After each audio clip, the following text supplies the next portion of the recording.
부활절과 구약시대에 있었던 유월절이 참 신비하게 대비되고 있습니다. 이 유월절은 이스라엘 사람들이 이집트에서 노예로 430년간 살던 그들을 약속하셨던 그 땅으로 들여보내기 위해서 이집트에서 나오기 바로 전날 밤에 하나님께서 모세에게 명합니다. 어린 양을 잡아서 그 피를 문틀과 문에다 바르라 합니다. 그리고 그 양고기는 살 한 점도 남기지 말고 그날 밤에 그 양의 고기를 다 먹어라 말씀하셨습니다. 신약에서는요, 어린 양으로 오신 우리 주님께서 그 피를 쏟으셨습니다. 그리고 그 몸을 십자가에서 찢기시고 우리에게 구원을 주셨는데요, 이 사건을 예표적으로 보여주셨던 것이 마지막 만찬. 거기서 주님께서 떡을 떼어주시면 하신 말씀이 무엇입니까? 이것은 내 몸이라. 구약의 유월절에 있었던 그 어린 양의 몸을 뜯어 먹었던 것처럼 이것은 내 몸이라 말씀하셨고, 또 나중에 포도주를 주시면서 말씀하시기를 이것은 내 피라. 유월절 어린 양의 피를 이스라엘 집 문에 바르던 것처럼 이제는 그 피가 우리 안에 있는 자에게는, 예수님의 그 생명 양식이 있는 자와 이 피가 있는 자에게는 영생을 주실 것을 약속하셨던 이 부활의 사건이 함께 기록되고 있습니다. 이 묘에 예수님의 시신을 안치하고 나니까는 이 유대 종교 지도자들이 하는 말이, 로마 총독 빌라도에게 가서 하는 말이, 예수가 살았을 때 3일 만에 다시 살아난다고 했으니까는 혹시 제자들 그 시체를 훔쳐갈지 모르니까 군인들을 보내서 지켜달라. 로마 군인들과 유대 종교 지도자들이 보낸 경비병들이 함께 가서 예수님의 시체가 있는 그 무덤을 어마어마한 돌을 굴려다가 그 입구를 막아버렸습니다. 그 앞에 로마 군인들과 유대인 병정들이 그 무덤을 지키고 있습니다. 그래서 여인들이 부활하신 그 날 아침에 여인들은 예수님을 마지막 급하게 모셨기 때문에 그 몸에 향유를 발라드리려고요. 예수님이 부활하신 이 아침에 해가 뜨기 전에 어둑어둑한 어두운 밤에 그 무덤을 찾아 올라가면서 했던 말이, 누가 그 돌문을 옮겨줄까 하며 근심하며 그곳으로 올라갑니다. 그때 하나님께서 보낸 천사들이 그 돌문을 옮기고, 그 돌문을 옮길 때 엄청난 지진이 함께 일어나니까는 그 예수님의 무덤을 지키고 있던 로마 군인들과 유대 병정들이 놀래서 혼비백산해서 다 도망가고 맙니다. 여인들이 무덤에 도착해 보니까는 돌문까지 옮겨져 있습니다. 두려운 마음으로 그 무덤 안에 들어가 봅니다. 무덤 안에 들어가 보니까는 예수님이 누우셨던 그곳에 두 천사가 있는데, 한 천사는 머리맡에, 한 천사는 다리 있는 그곳에 서 있습니다. 그런데 그 안에 예수님의 시체가 없어졌어요. 두려워 떨고 있는 여인들에게 천사들이 말합니다. 왜 산 자를 죽은 자 가운데서 찾느냐? 그가 말씀하시던 대로 다시 살아나셨느니라. 이 부활의 소식을 전해줍니다. 그러면서 하는 말이, 그가 제자들보다 먼저 갈릴리에 가 계실 테니까는 제자들에게 빨리 말해서 갈릴리로 올라가게 하라 말합니다. 그리고 이 두려움에 떨고 있는 이 여인들이 이것이 사실인지 꿈인지 도무지 헷갈려하며 그 무덤을 나오고 있을 때 그 앞에서 마리아를 부릅니다. 그 소리를 듣고 그 여인들이 뭐라 말합니까? 부활하신 그 주님의 눈앞에 있는데도 예수인 줄 몰라요. 그 사람이 그 무덤을 지키는 사람이고 또 그 산을 관리하는 관리인 줄 알고 묻습니다. 이 안에 있던 시체 어디다 옮겼습니까? 우리가 그 시체 가져다가 장사를 지내려고 합니다. 어디 있는지 가르쳐달라면서 애원하는 모습을 또한 성경 보여줍니다. 그래서 예수께서 그 여인을 다시 부르실 때 눈이 밝아지고 눈이 열려서 부활하신 주님을 보게 됩니다. 그리고 그 여인에게 다시 말합니다. 내가 다시 살아났으니까 제자들에게 부활했다는 이 사실을 알릴 뿐만 아니라 빨리 갈릴리로 올라가게 하라 합니다. 이 말을 여인들이 듣고 제자들이 숨어있는 곳으로 달려가서 그 말을 전합니다. 예수가 부활했다. 우리가 부활하신 예수를 만났다 하는데도 제자들이 믿지를 않습니다. 그래도 베드로와 요한 두 사람은 혹시나 싶어서 예수님의 무덤을 단숨에 달려갑니다. 젊은 요한은 먼저 도착해서 그 무덤을 안에 들어가 보지 못하고 밖에서 살펴보고 있습니다. 베드로는 역시 그의 혈기방장한 성격대로 무덤에 도착하자마자 쏜살같이 그 안에 뛰어들어서 보니까 예수님은 계시지 않습니다. 이 베드로와 요한이 그 현장을 보고도 어떻게 합니까? 다른 제자들이 숨어있는 그곳에 가서 벌벌 떨고 문을 잠그고 있습니다. 그곳에 예수님이, 부활하신 주님이 또다시 가셔서 평안하냐 묻습니다. 창자국 난 옆구리와 못자국 난 손을 보여주며 부활하셨다는 사실을 보여줍니다. 그때서야 그들이 기뻐하며 부활하신 주님, 그 주님을 확인하고 감격합니다. 그때 도마라는 제자가 그곳에 없었지요. 도마가 왔을 때 다른 10명의 제자들이 예수가 부활하셨다, 그 부활하신 주님을 내가 만났다, 우리가 만났다는데도 도마가 뭐라 말합니까? 예수님의 창자국 난 그곳에 내 손을 넣어보고 못자국 난 그 손에 내 손가락을 넣어봐야만 믿겠다. 그래서 예수님께서 또한 어떻게 합니까? 8일 후에, 지금으로 하면 주일날 또다시 주께서 도마를 찾아가서 말씀합니다. 내 옆구리에 내 손에 손을 넣어보고 믿어라. 내가 또다시 너희들에게 온 것은 너희가 보고라도 확실히 믿게 하고자 다시 왔노라면서 보고라도 믿으라 말하고 있습니다. 그때서야 도마가 주는 나의 주시고 나의 하나님입니다 하는 신앙을 고백하게 됩니다. 그런데요, 이 부활하신 주님을 만났던 제자들의 반응이 참 이해하기 어려운 반응을 보여주고 있습니다. 요한복음 21장에 보면은 분명히 예수님께서는 11명의 제자들을 갈릴리로 다 불러 모으셨죠. 근데 거기에는 7명의 제자가 나옵니다. 7명의 제자 중에 특별히 베드로가 하는 말이, 나는 물고기나 잡으러 가야겠다 하고 일어서니까는 나머지 6명의 제자들도 나도 같이 가자 하고 물고기를 잡으러 가고요. 나머지 4명의 제자는 갈릴리 호수를 거닐고 있습니다. 여러분, 상상이 되십니까? 부활하신 그 주님을 만났는데 그 부활하신 주님을 만나고 그들이 한 행위가, 반응이 다시 물고기나 잡으러 가겠다는 겁니다. 밤새도록 물고기를 잡으려고 애썼지만은 한 마리도 잡지 못하죠. 이른 새벽에 또다시 멀리서 예수님이 얘들아 물고기 좀 잡았느냐 물으십니다. 한 마리도 못 잡았습니다 할 때 그물을 오른쪽으로 던지라 말씀합니다. 그래서 그들이 그물을 배 오른쪽으로 던져서 당기니까는 그물이 찢어질 정도로 많은 물고기를 끌어올리게 됩니다. 이때 요한이 주님이시다 말하니까는 베드로가 그 말이 끝나기가 무섭게 호수에 뛰어들어 헤엄쳐서 예수님 있는 곳에 달려옵니다. 왜 제자들은 부활하신 예수님을 만났는데도 다시 물고기나 잡으러 가고, 왜 제자들은 갈릴리 호수에서 이렇게 방황하며 있었을까요? 부활하신 주님을 만났는데도 그들은 무엇을 해야 될지 모르고 있습니다. 아니, 알고 있었어요. 예수님은 어떻게 합니까? 이 부활의 증인으로, 복음의 증인으로 살라 말씀해 주셨는데요. 부활하신 주님을 보니까 너무나 좋고 행복하고 너무 좋았는데, 예수님께서는 분명히 그들에게 사람을 낚는 어부가 되라 말씀해 주셨는데, 여전히 그들은 어떻게 사명을 감당해야 될지 몰라서 물고기나 잡으러 갑니다. 너무나도 답답하니까요. 어떻게 해야 될지 모르니까요. 답답하고 또 불안하고, 예수님이 이제 떠나가시면은 그들의 미래는 어떻게 될 것인가 하는 이런 불안함 속에 그들은 물고기나 잡는 그런 모습으로 우리를 실망시키고 있습니다. 이 갈릴리 호수는요, 예수님께서 공생애를 처음 시작하시면서 제자들을 부르셨던 장소입니다. 처음 2년 동안 이 갈릴리 호수 주변에 머물면서 제자들을 훈련하셨던 곳입니다. 또 이 갈릴리 호수는 예수님이 제자들을 불렀던 장소입니다. 베드로와 요한이 물고기를 잡을 때 그날도 밤새도록 물고기를 한 마리도 잡지 못했습니다. 그리고 돌아오는데 주님께서 베드로에게 물고기 좀 잡았느냐? 못 잡았습니다. 그러면 깊은 데 가서 다시 한번 그물을 던져봐라.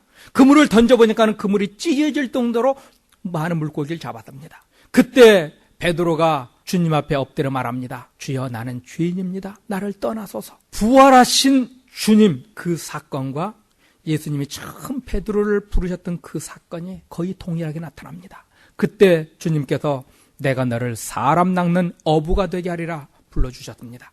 부활하신 주님을 만난 후에도 그들은 사명을 어떻게 감당해야 될지 모르고 방황하고 있는 그 제자들을 처음 예수님 만났던 그 장소로 부르셨습니다. 그래서 계시록에서는 에베소 교인에게 첫 사랑을 회복하라. 이 제자들은요, 예수님과 3년 동안 따라다니면서 예수님은 끊임없이 섬기는 종의 리더십을 가르쳐 줬는데, 이 제자들은 예수님과 함께 가니까는 늘 수많은 사람들이 환영하고 칭찬하고 섬김을 받는 이 일에 익숙해 있었습니다. 그래서 우리 주님께서 처음 장소로 갑니다. 처음 예수를 만났을 때 아무도 관심조차 두지 않았던 옛 직업의 그 현장으로 다시 끌고 갑니다. 밤새도록 물고기 한 마리 못 잡고 추위에 떨었던 그들, 무엇을 해야 될지 고민하고 그것을 몰라서 괴로워 몸부림치고 아파하고 있는 그들에게 구운 생선과 빵을 주시며 그들의 몸을 데펴주고 배불려 주셨던 주님. 그 사건 후에 보면은 베드로에게 내 양을 먹이라, 내 양을 치라, 내 양을 가르치라는 이 제 사명을 주셨던 모습이 발견되고 있습니다. 이렇게 함으로써 이 제자들을 다시 한번 원점에서 다시 시작할 수 있도록 그들을 그곳으로 인도해 주셨습니다. 예수님이 사망의 권세를 깨뜨리고 부활하셨다는 것은요, 단순히 예수님이 죽었다 살아났다는 이것을 의미하지 않습니다. 오늘 우리 본문을 봤던 것처럼 예수님의 부활은 우리의 부활을 약속하는 겁니다. 우리가 다시 살아나지 않을 것이란다면은 예수님도 다시 살아나지 않았을 것이다. 오늘 고린도전서 15장에서 그걸 말씀하지요. 예수님이 죽으셨다가 3일 만에 다시 살아나신 것은 아담의 교만한 불순종으로 모든 사람이 아담의 원죄로 인해서 부패하고 타락하고 영적으로 죽어버린 그 상태, 하나님과 분리된 그 상태에서 사람들은 태어납니다. 그래서 그들은 하나님을 찾을 수도 없고 선을 행할 수도 없는 영적 무능의 상태, 영적 사망의 상태에 태어나서 다 심판을 받아야 합니다. 그런데 우리 주님이 부활했다는 이 사건은요, 이것을 해방시켜줬다는 겁니다. 모든 인류를 하나님께로 돌아오게 하고자 하나님과 친밀한 교제로 이끌어오기 위해서 예수님께서는 십자가에서 자기 몸을 찢으신 겁니다. 예수님이 십자가에서 돌아가실 때 어떤 일이 나타납니까? 그걸 히브리서는 이렇게 표현합니다. 히브리서 10장 20절입니다. 같죠? 그 길은 우리를 위하여 휘장 가운데로 열어놓으신 새로운 살 길의 휘장은 곧 그의 육체니라. 예수님의 그 몸이 십자가에서 찢겼다 표현합니다. 그 휘장을 예수님의 몸으로 비유하는데 그것을 찢어버림으로 인해서 그 가운데로 우리가 하나님께 나갈 수 있는 길을 열어주셨다는 겁니다. 이 사건을 위해서 예수님께서는 그 몸을 그토록 갈길갈길 찢기셨습니다. 예수님의 부활이 의미하는 것은요, 바로 이 아담의 범죄로 인해서 모든 인류가 영적 사망에 빠져버려서 하나님과 원수가 되었고 하나님을 더 이상 아버지라 부를 수 없는 이 원수의 상태, 하나님을 잃어버린 상태, 하나님과 단절된 상태, 하나님과 분리되어버린 이 상태를 아담이 타락하기 이전의 상태로 회복하겠다는 겁니다. 아담이 범죄하기 이전에는요, 하나님과 친밀한 교제를 할 수 있었죠. 하나님을 하나님 아버지라 부르고 하나님의 형상을 가지고 하나님이 창조한 모든 세상을 다스리고 지배하고 통치하는 왕권을 가진 자로서 하나님은 창조해 주셨습니다. 성도 여러분, 하나 묻겠습니다. 우리가 살고 있는 이 세상 공중 권세를 누가 쥐고 있습니까? 속지 마시기 바랍니다. 우리 주님이 쥐고 계십니다. 예수님이 십자가에 못 박혀 죽으시고 부활하시기 이전에는 세상 공중 권세는 사탄이 쥐었습니다. 그러나 예수님이 부활하신 이후로는요, 하늘과 땅의 모든 권세를 아버지께서 누구에게 주셨습니까? 아들 예수 그리스도에게요. 그런데 가끔 어떤 사람들은 지금도 마치 하늘의 공중 권세를 잡은 자가 사탄인 것처럼 말합니다. 그럼 주님의 죽음을 어디로 갑니까? 우리 주님은 십자가에 못 박혀 죽으시고 부활하심으로 해서 이 사탄이 쥐고 있었던 모든 권세를 다 회수하셨습니다. 지금은 우리 주님이 통치하십니다. 그래서 이 시대를 교회 시대라 말하는 겁니다. 이 시대는 사탄이 통치하는 시대가 아니라 우리 주님이 친히 통치하시는 시대이고 성령을 통해서 온 세상을 지배하시는 그런 시대를 우리는 살아가고 있습니다. 그럼 우리는 그렇게 말할 수 있습니다. 아담의 원죄를 가지고 태어났는데 아담의 그 죄값을 내게 묻는 것입니까? 그렇다면 너무 억울하잖아요. 이렇게 말할 수 있죠. 아담이 죄를 지었는데 그 죄값을 나에게 묻는다고 한다면 억울합니다. 사실이에요. 우리는 아담의 원죄 때문에 부패한 상태로 태어납니다. 타락한 상태로 태어나고요, 영적으로 하나님과 분리된 상태로 태어납니다. 그래서 사람은 스스로 하나님 찾지도 못하고 선을 행하지도 못합니다. 로마서 1장에 보면요, 하나님을 떠났기 때문에 사람은 죄를 짓는다 말합니다. 죄를 지어서 떠난 것이 아니라 아담 이후에 태어나는 모든 사람은 하나님과 떠나 있기 때문에, 하나님과 분리되어 있기 때문에 죄를 짓는 것입니다. 하나님과 교제가 단절됐기 때문에 죄를 짓는 겁니다. 우리는 아담의 죄값을 치르는 자가 아니에요. 아담 때문에 우리는 하나님과 분리된 상태에서 태어났습니다. 분리된 상태에서 태어나다 보니까는 내게서 나와줄 수 있는 것은 죄, 악밖에 없습니다. 더러운 것밖에 없습니다. 이것에 대해서 신명기 24장 16절은 말합니다. 같이 봅니다. 아버지는 그 자식들로 말미암아 죽임을 당하지 않을 것이요 자식들은 그 아버지로 말미암아 죽임을 당하지 않을 것이니 각 사람은 자기 죄로 말미암아 죽임을 당할 것임이니라. 부모가 자식 때문에, 자식이 부모 때문에 죽지 않고 심판받지 않는다 그러죠. 에베소서에서 똑같이 말합니다. 에베소서 18장 20절입니다. 같죠? 범죄하는 그 영혼은 죽을지니 아들은 아버지의 죄악을 담당하지 아니할 것이요 아버지는 아들의 죄악을 담당하지 아니하리니 의인의 공의도 자기에게로 돌아가고 악인의 악도 자기에게로 돌아가리라. 아멘. 아담의 죄값은 우리에게 묻지는 않습니다. 아담은 아담 죄 때문에 죽고 우리는 우리 죄 때문에 죽는 겁니다. 범죄한 그 영혼이 죽는 겁니다. 그런데 우리는 죄를 지을 수밖에 없어요. 왜요? 하나님을 떠난 상태에서, 분리된 상태에서 태어나니까요. 이렇게 죄를 지을 수밖에 없고 심판을 받을 수밖에 없는 이런 존재로 태어났는데 우리 주님이 십자가에 못 박혀 죽으심으로 인해서 아담이 타락하기 이전의 상태로 우리를 회복시켜 주셨습니다. 아담 이후로 태어나는 모든 존재들은 타락한 본성, 부패하고 죽어버린 영혼을 가지고 태어났는데요.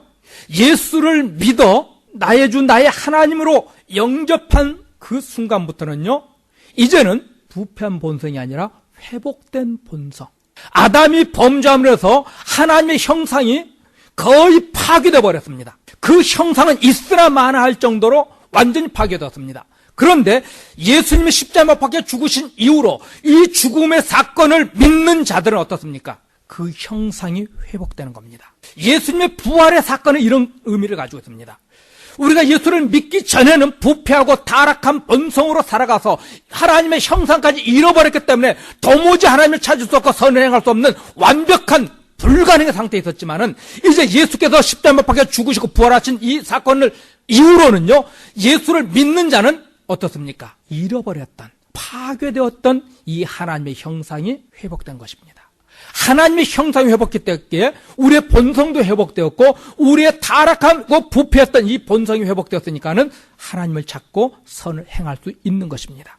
예수님의 부활은 바로 이런 의미를 가지고 있습니다. 저와 여러분에게 새로운 본성, 처음 하나님이 아담에게 주셨던 다스리고 지배하고 통치하는 왕권이 믿는 자에게는 회복된 것입니다.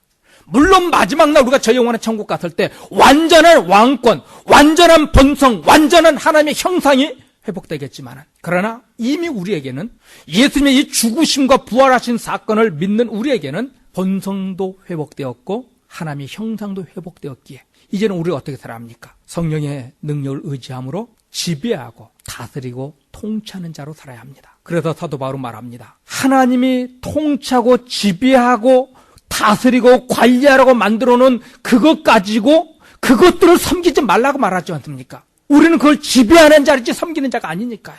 또 믿는 자는요, 우리 주님이 재림하실 때 다시 살아난다 말합니다. 여기서 다시 살아난다는 이 말은 육체를 입는 것을 말합니다. 우리가 죽으면 어떻게 됩니까? 이 육체는 흙으로 왔으니 흙으로 돌아간다 하죠.